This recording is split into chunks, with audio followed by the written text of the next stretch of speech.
Welcome back to my channel, guys. So here we're going to talk about 5 reasons for why horses may buck. Just have a little disclaimer here. Always wear a helmet when you're working with a potentially dangerous horse. Also, always have somebody around. You always want to have immediate contact. Be safe and please take precautions. Alright, well let's go ahead and get started. Number 1 on our list is cinch pinch.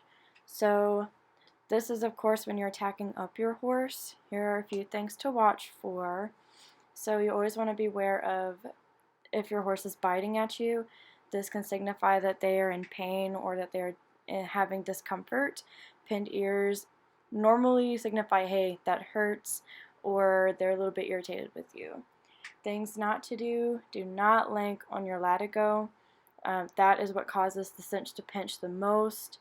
Do not over tighten it, because when you're riding, that can also cause the cinch to pinch. And of course, nobody likes to be pinched, and that can just be really uncomfortable. Never ignore what your horse is telling you, so please pay attention to their body language and what they are saying to you.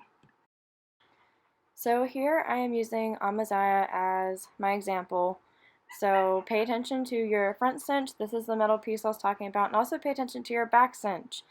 There is a little bit of a controversy on how tight the back cinch should be. Honestly, it needs to be at least touching your horse, because if it's too loose, it's not doing its purpose. Another big thing about the back cinch is make sure your horse is desensitized to it, because it's not in the same place as the girth. So just double check and make sure your horse is desensitized properly. Number 2 is pain. So generally they tend to have a lot of pain in their back. I'm using Amaziah as an example again. So he is a horse that has kind of an awkward conformation. He's got a very short back, and his withers are kind of high, but they are also kind of far back. So he can be really hard when it comes to fitting a saddle. Make sure that your saddle fits properly.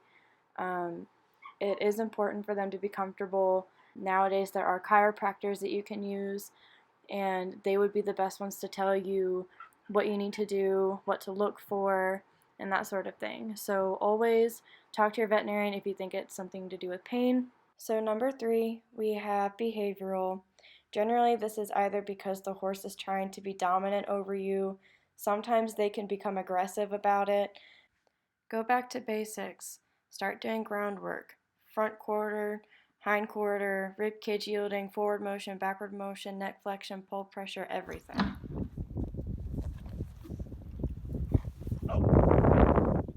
Number 4 on our list is fear. So this comes with desensitizing your horse. Always desensitize your horse. Here are some things to desensitize with: training whip, stick with a flag, tarps, paper bags, lead lines, loud noises, music, gates, people, movement, especially you. Anything can cause your horse to spook. It's always good to just desensitize them to everything you possibly can. Last but not least, number 5, we have excitement. So this can happen because your horse can sense that you are excited about something.